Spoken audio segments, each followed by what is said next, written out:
ఏర్పాటు చేసినటువంటి సురేంద్ర బాబు గారు వారు స్వామి వివేకానంద యొక్క ఫాలోవర్. వారి హృదయంలో వారి మనస్సులో వివేకానందుని యొక్క ఆలోచనలు తిరుగుతుంటాయి. ఇప్పుడు హైదరాబాద్లో ఇక్కడ కూర్చున్న వాళ్ళలో హైదరాబాద్లో రామకృష్ణ మఠ్ చూశాం అన్నవాళ్ళు చేతులెత్తండి. ఎవరైనా ఉన్నారా? రామకృష్ణ మఠ్ కొద్దిమంది ఉన్నారు. చార్మినార్ చూసిన వాళ్ళు ఉన్నారా? వ్యక్తిత్వాన్ని ఇచ్చి ప్రపంచాన్ని శాసించే ఒక నాయకత్వాన్ని మీకు అందించేటువంటి పుస్తకాలు అక్కడ లభిస్తాయి. మీరు పెరుగుతున్న కొద్దీ మీ చుట్టూతో బంధువులందరూ నెమ్మదిగా దూరం అవుతారా కదా? కానీ దగ్గర అయ్యేటువంటి ఒకే ఒక ఆత్మ వివేకానంద, స్వామి వివేకానంద.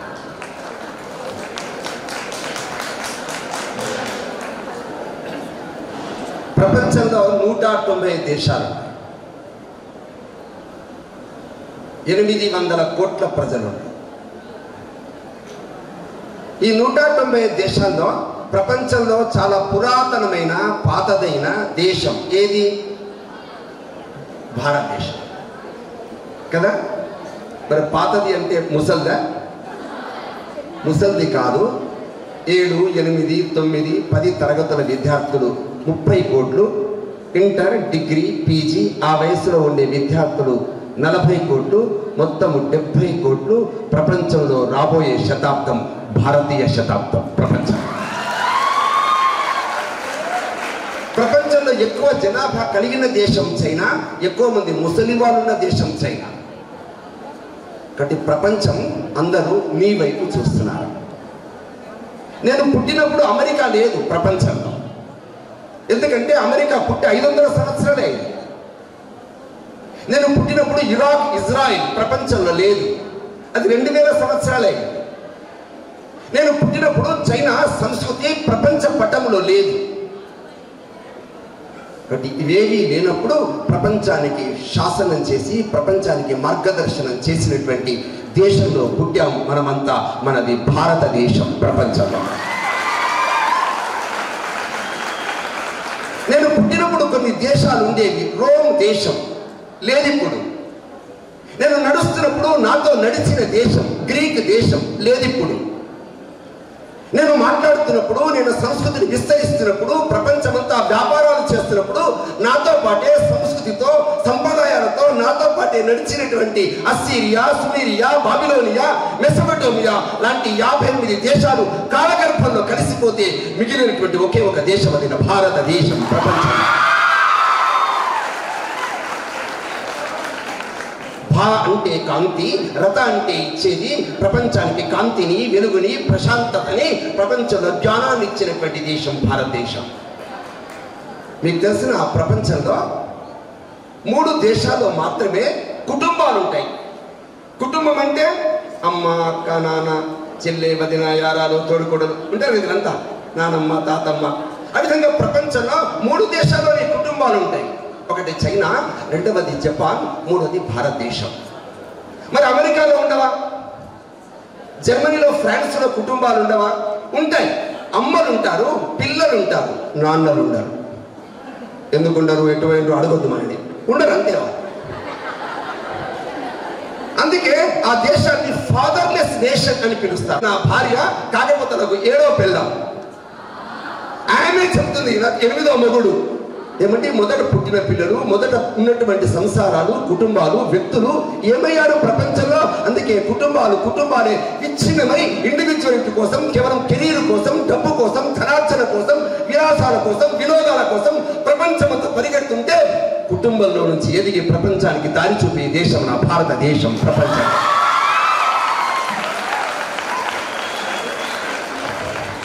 ఇంకొక 3 దేశాలు ఉన్నాయి. పెళ్ళిళ్ళు ఉండవు, పిల్లలు ఉంటారు. ఒక ఇంట్లో 4 ఉంటే, ఒక ఇంట్లో 3 ఉంటే, అందరికీ కార్లు ఉంటాయి, అందరికీ విలాసాలు ఉంటాయి, అందరికీ ఉద్యోగాలు ఉంటాయి, అందరికీ పరిశ్రమలు ఉంటాయి.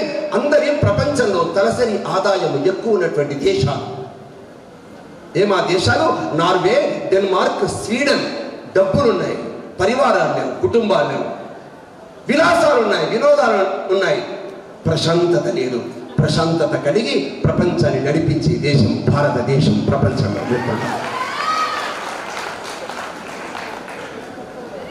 మీకు తెలిసిన ప్రపంచంలో ఇంగ్లాండ్ ఎన్ని దేశాన్ని జయించి దోచుకున్నదో తెలుసా? 58 దేశాన్ని దోచుకున్నది ఇంగ్లాండ్.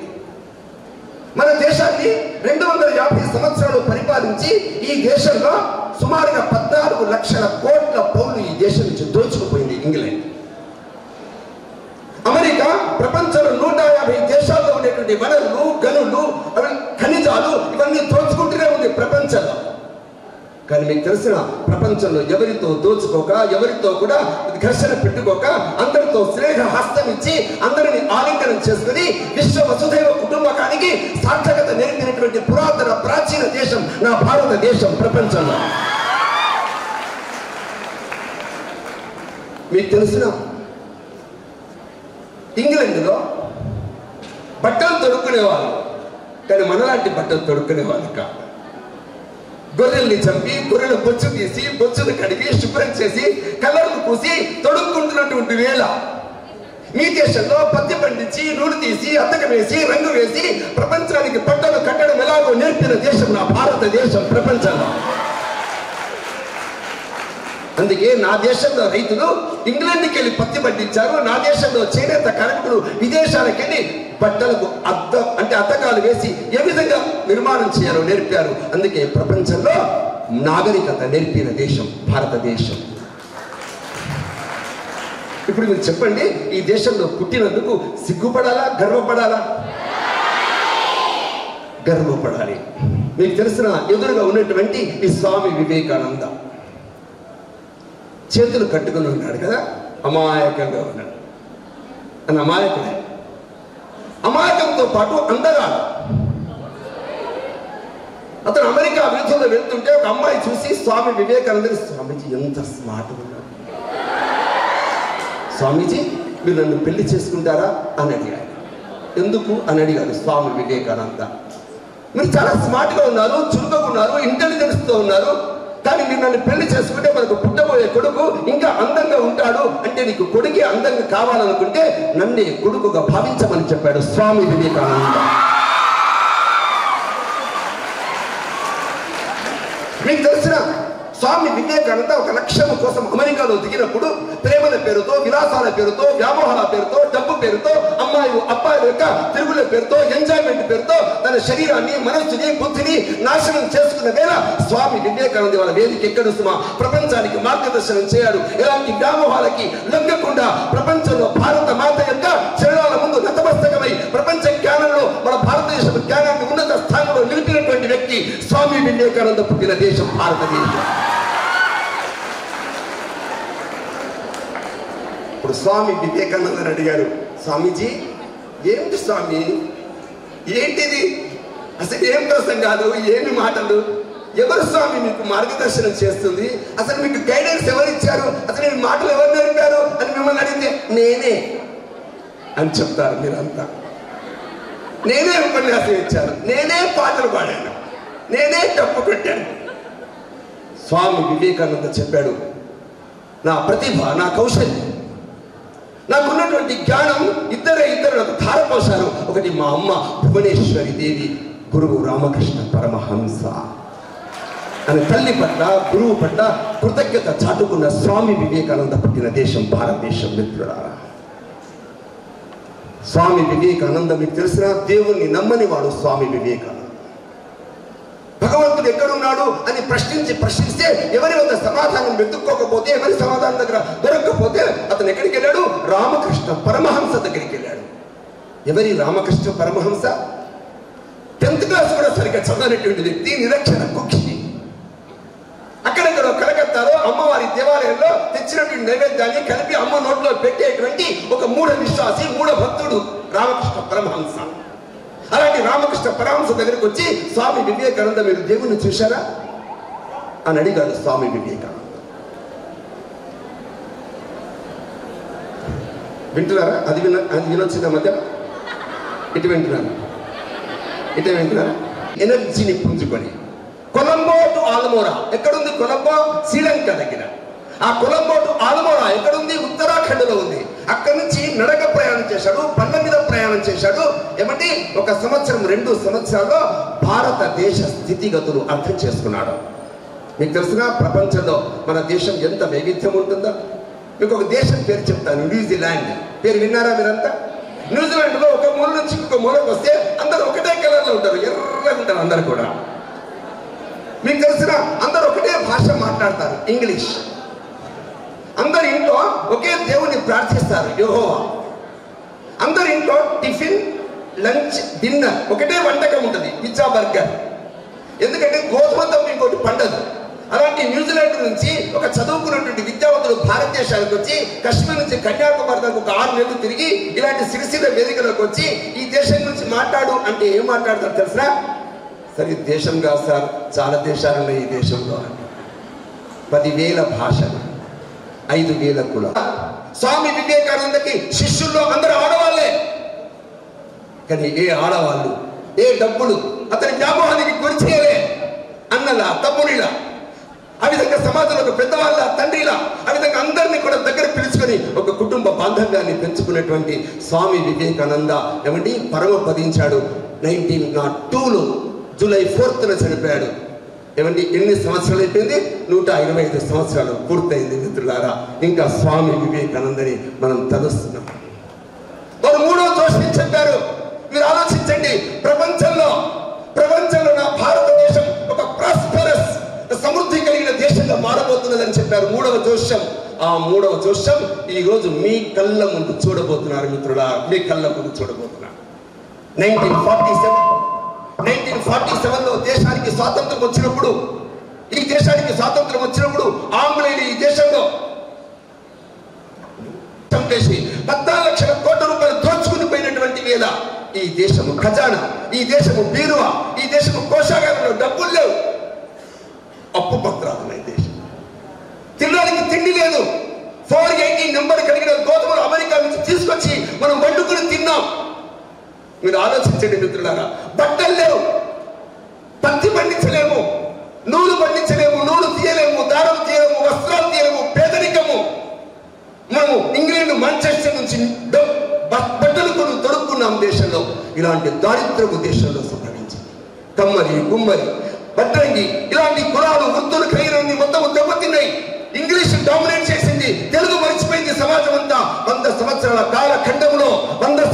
కాలఖండంలో దేశమంతా కూడా ఒక్కసారి సామాజిక ఆర్థిక విచ్ఛిన్నతి కలిగిన వేళ మీకు తెలిసిన 2023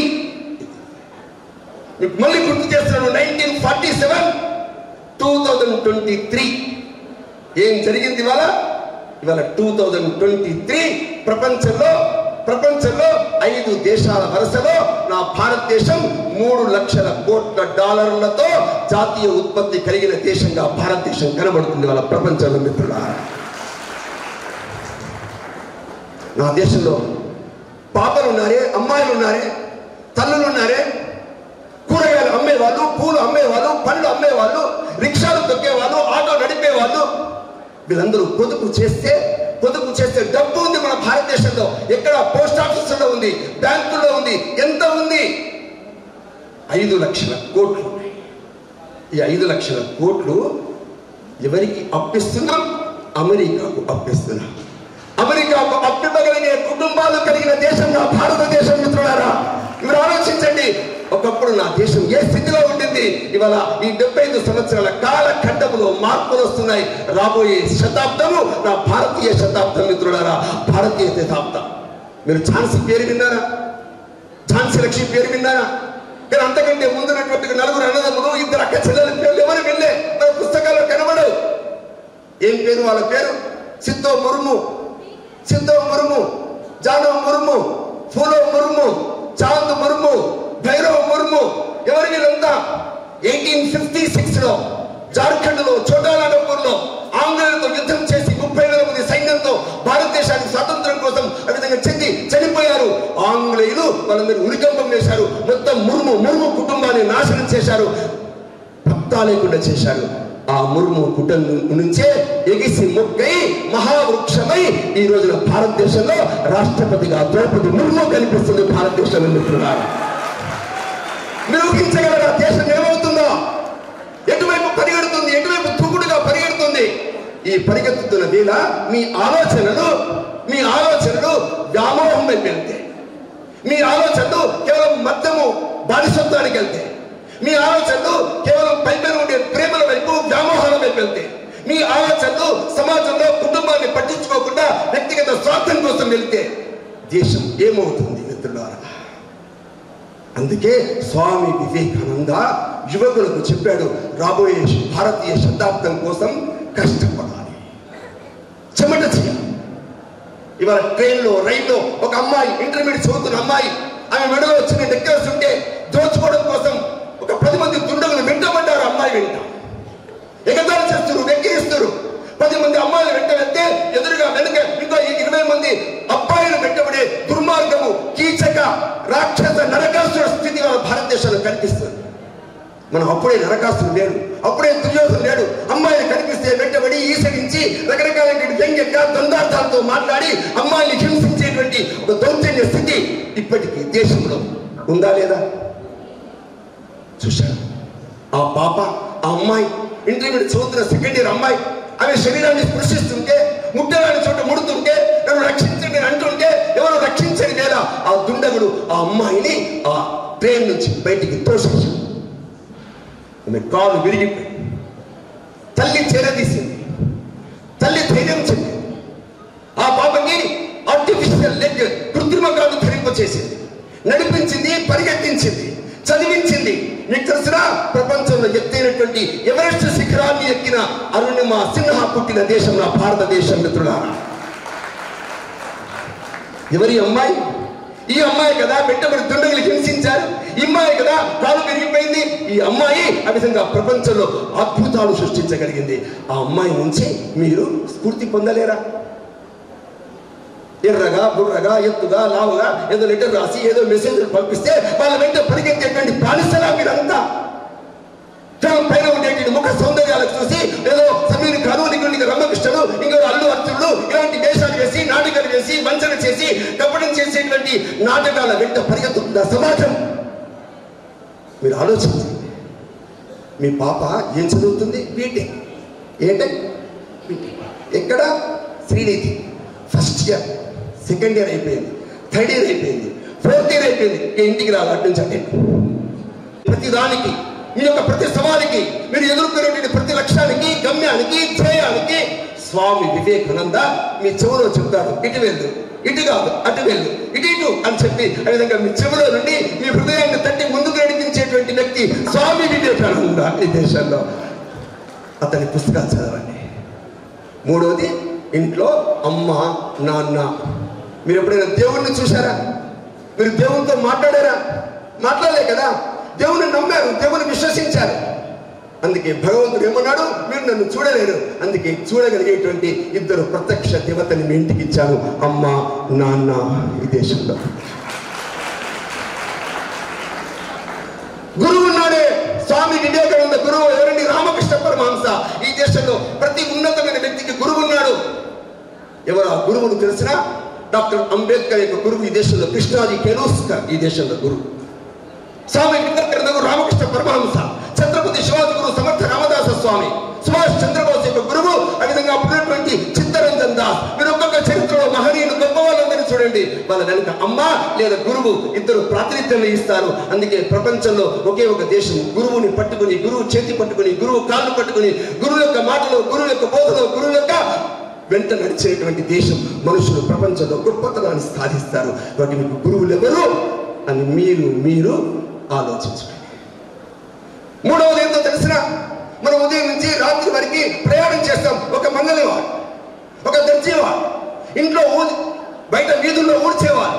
ఏమండి, మీ యొక్క శరీరంలో ఉండే ప్రతి బట్ట కావచ్చును, మీ కేశాలు కావచ్చును, మీ యొక్క చెప్పులు కావచ్చును, మీరు తినే తిండి కావచ్చును, ఎంతమంది పాలు పడితే, ఎంతమంది ఇస్తే మీరు బ్రతుకుతున్నారు. ఒక రైతు, ఒక చాకలి, ఒక మంగళి, ఒక పాదరక్షణ కుట్టేవాడు. ఈ విధంగా నా దేశంలో నేను నడుస్తుంటే నేను అందంగా ఒక జెంటిల్మెన్ గా తయారుకోవడం కోసం ఇంతమంది కృషి చేస్తున్నారే, వాళ్ళ పట్ల ప్లీజ్ కృతజ్ఞతగా ఉండండి. వాళ్ళు మనవాళ్ళు, మన బంధువులు, మన మిత్రులు, మన స్నేహితులు. అలాంటి కృతజ్ఞతతో ఉండమని చెప్పిన వాడు స్వామి వివేకానంద ఈ దేశంలో. మూడవది చెప్పాడు. ఏం చెప్పాడు తెలిసిన? ఈరోజున డాక్టర్ గారు ఈ కార్యక్రమం మాత్రమే చేయట్లేదు, గత 5-6 సంవత్సరాలుగా వివిధ కార్యక్రమాలు చేస్తున్నారు. మీకు తెలిసిన స్వామి వివేకానందని ఆదర్శంగా తీసుకొని కోటి సంస్థలు పనిచేస్తున్నాయి భారతదేశంలో. కోటి. ఎవరు వాళ్ళంతా? చిన్న పిల్లలే, 10th పిల్లలు, ఇంటర్మీడియట్ పిల్లలు, డిగ్రీ పిల్లలు, వాళ్ళందరూ కలిసి కోటి సంస్థలు నడిపిస్తున్నారు. కోట్లాది మంది స్వామి వివేకానంద ఫాలోవర్స్ ఉన్నారు దేశంలో. అందుకే ఏదైనా సోషల్ యాక్టివిటీ చేయండి. మీరు వాళ్ళ ఇంటికి వెళ్ళిపోతారు, రేపటి నుంచి సెలవులు. మీరు ఇంటికి వెళ్ళిపోతారు, రేపటి నుంచి సెలవులు. ఏమంటే మీ ఇంట్లో మీ అమ్మ, నాన్న, మీ తమ్ముడు, చెల్లె, ఇక్కడ మీ ఊర్లో ఉండే బాబు, పాప, ఎవరైనా సరే 10 మంది కలిసి స్వామి వివేకానంద ఫోటో ఉంటే పెట్టండి, లేకపోతే గూగుల్లో నుంచి తీయండి. చిన్న కుర్చీ మీద ఈ విధంగా స్వామి వివేకానందని పెట్టినట్టు పెట్టి పూలు వేయలేరా? పూలు వేయలేరా? అర్చించలేరా? చూసారా? రేపటి రోజున నేను మా దగ్గర, మీ ఇంట్లో చేస్తారా, ఊర్లో చేస్తారా, గుళ్ళో చేస్తారా, బల్లో చేస్తారా, వీధుల్లో చేస్తారా, స్వామి వివేకానంద జయంతిని జరిపి నేను వాట్సాప్ గ్రూపులో పెడతాను, మా మిత్రులను పెడతాను. పెడతారా? చేతులంటే ఎంతమంది పెడతారు? రేపు 12th జనవరి రోజున స్వామి వివేకానంద జయంతి మా ఇంట్లో, మా కుటుంబంతో, మా వీధిలో, మా యొక్క పల్లో, లేకపోతే మా పునటి వీధిలో జరుపుతాను. చేతులంటే ఒకసారి చేతులు ఎత్తిన వాళ్ళని దించి చప్పట్లు కొట్టండి. స్వామి వివేకానంద 32589036 నాకు పంపాలి, నరేష్ ఫౌండేషన్ పంపాలి. పంపిస్తారా? ఎంతమంది పంపిస్తారు? చేతులు ఎత్తండి. మీరు చూడండి, సిరిసిల్ల పరిసరాల్లో మార్పు రాకపోతే స్వామి వివేకానంద అడగండి, నన్ను అడగండి సమాజంలో. అందుకే రాబోయే శతాబ్దం భారతీయ శతాబ్దం మిత్రులారా, భారతీయ శతాబ్దం మిత్రులారా. స్వామి వివేకానంద ఇంకొక మాట చెప్పాడు. ఏమంటే ఇంట్లో పొద్దున లేచిన తర్వాత ఎన్ని గంటలు లేస్తారు? 6, 7. నా కోసం 4:30 చెప్తున్నాను, అంతే కదా? ఏమండి కొంచెం 4:30 to 5 మధ్యలో ఇవ్వండి. లేచిన చోటనే బెడ్ మీద కూర్చోండి అట్లాగే. ఎందుకంటే మీరు రాత్రి పడుకుని బెడ్ మీద కూర్చుంటే కళలు వస్తాయి, అంతకుముందు చూసినటువంటి దృశ్యాలు వస్తాయి, కార్తీక దీపం సీరియల్ డైలాగులు వస్తాయి. కానీ రాత్రి కూర్చోకండి, ఉదయం 4:30 to 5 మధ్యలో కూర్చోండి.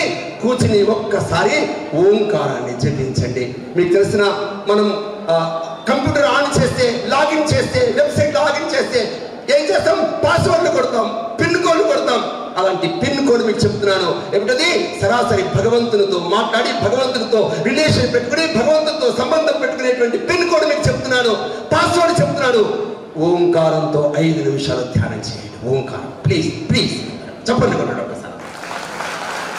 మీరు చూడండి, అద్భుతాలు జరగకపోతే చూడండి. మీ మనస్సు పరిగెత్తుతూ, హృదయం పరిగెత్తుతూ, ఇంటెలిజెన్స్ పెరగకపోతే అడగండి, మీ ఆత్మ చైతన్యం కాకపోతే అడగండి. అదొక 40 days ప్రతిరోజు ఉదయం మీరు చూస్తూనే మీలో ఎంతటి మార్పు వస్తుంది.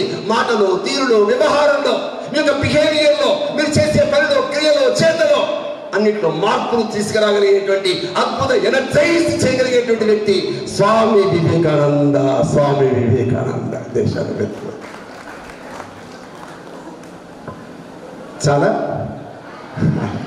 చాలిగా 140 కోట్ల మంది ఇళ్లలో ఉంటే, స్కూళ్ళు మానేసి జీతాలు లేకుంటే, అందరూ ఉద్యోగాలు మానేసి ఇంట్లో ఉంటే, ఆర్థికంగా దుర్భర పరిస్థితి ఏర్పడితే, తినడానికి తిండి లేకపోతే 3 పూటల తిండి పెట్టడం కోసం ఆ కరోనా సమయంలో కూడా 10 కోట్ల మంది పొలాలు తిండి అన్నం పెడితే ఆ విధంగా ఈ దేశం నడిచింది. అలాంటి రైతులు ఈ దేశంలో త్యాగమూర్తులు సుమా. ఈ భారతదేశంలో రైతులు త్యాగమూర్తులు.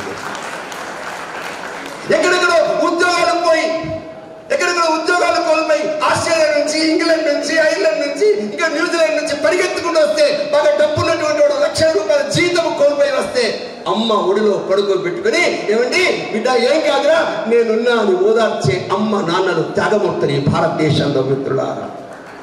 3వ తెలిసిన భారతదేశంలో మొత్తము బార్డర్ చూస్తే, ఒక పక్కన అరేబియా సముద్రము, బంగాళాఖాతము, హిందూ మహాసముద్రము, హిమాలయ పర్వతాలు, ఈ 4 గోడల మధ్యలో, 4 సరిహద్దుల మధ్యలో భారతదేశం ఉంది. ఆ భారతదేశం సరిహద్దులో 22 లక్షల మంది సైనికులు కాపలా కాస్తున్నారు దేశంలో. ఎంతమంది? ఈ పాప ఎంతమంది? నువ్వు వెళ్ళే, అందుకే నిన్న అడిగాను. ఎంతమంది? 22 లక్షల మంది. ఏమంటే 22 లక్షల మందిలో 12 లక్షల మంది ఆన్ డ్యూటీ. మీకు ఇక్కడ చూస్తాం, నగలు పెట్టుకుంటే అటు చూస్తాం, కాళ్ళు చూస్తాం. ఇది మనస్సు యొక్క చంచల స్వభావం. ఆ చంచల స్వభావాన్ని కనిపెట్టి ఏకాగ్రతతో ఉండమని చెప్పినవాడు స్వామి వివేకానంద. నేను కోపడుతున్నా కదా, నేను కోపడలే. ఆ ఒక్క వ్యక్తి ఉన్నాడే, ఆ ఒక్క వ్యక్తి చచ్చిపోలే. భుజానికి గాయాలయ్యాయి, కాళ్ళకి గాయాలయ్యాయి. వెంటనే ఆ టైగర్ హిల్స్ నుంచి పాక్కుంటూ కిందికి వచ్చాడు. ఇండియన్ బెటాలియన్కి చెప్పాడు. ఇండియన్ బెటాలియన్ యుద్ధ విమానాలు హెలికాప్టర్తో పైకి వచ్చేసింది. పాకిస్తాన్ సైనికులు ధ్వంసం చేసింది. పాకిస్తాన్ జెండాలు తీసేసింది. భారతీయ త్రివర్ణ పతాకాన్ని ఎగరేసినటువంటి దినం నా భారతదేశం 1919. ఎవరా బాలుడు, ఎవరా యువకుడు? ఆ బాలుడి పేరు జోగేంద్ర సింగ్ జాదవ్. ఇప్పటికీ ఉన్నాడు అతడు. అప్పటి వయస్సు ఎంత? 20 years. ఆయన అడిగారు, ఏమడిగారు తెలిసిన?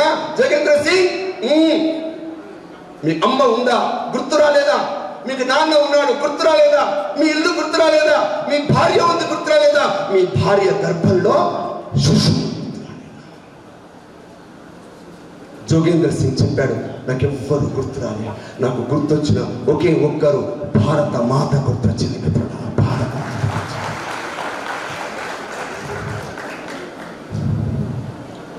ఆ సైనికుడు పాడుతున్న పాట, ఈ నేల తల్లి ప్రేమ ఎన్నటికి చెరగనిది తరగనిది.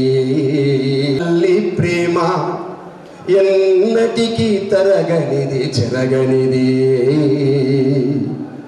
ఈ నా బ్రతుకుపై అధికారమున్నది తల్లికే. ఏ దేశాల ప్రజలైన చెవులార వింటే కనుల కంటే నా అస్థికలపై సమాధిపై జై హిందని ప్రతిధ్వనించేను. ప్రవహించే నా రక్తం ప్రజల కోసమే, ప్రాణం పోతే పోనీ దేశం కోసమే, ప్రాణం పోతే పోనీ దేశం కోసమే. సరిహద్దులో జవానునై ఉరిమిన వేళ, నేను ఒరిగిన వేళ, ఉగ్రవాద ఉన్మాదుల తరిమిన వేళ, నేల కొరిగిన వేళ. సరిహద్దులో జవానునై ఉరిమిన వేళ, నేను ఒరిగిన వేళ, ఉగ్రవాద ఉన్మాదులు తరిమిన వేళ, నేల కొరిగిన వేళ. చేమంతుల పూబంతుల మాలలు నాకొద్దు, కీర్తి పతాకాలు కాంత కనకాల సలొద్దు. చస్తే ఈ భూమిలో మరు జన్మ కోరుతాను, దాసుడనై ఉంటానని అమ్మనడుగుతాను. ఎర్రకోట నెగిరే మువ్వన్నెల జెండా, ఎర్రకోట నెగిరే మువ్వన్నెల జెండా, వన్నెల జెండా. ఒరిగిన నా శవం పైన, ఒరిగిన నా శవం పైన ఎగిరితే చాలంటాను. ప్రాణం పోతే పోనీ దేశం కోసమే, ప్రాణం పోతే పోనీ దేశం కోసమే, ప్రాణం పోతే పోనీ దేశం కోసమే.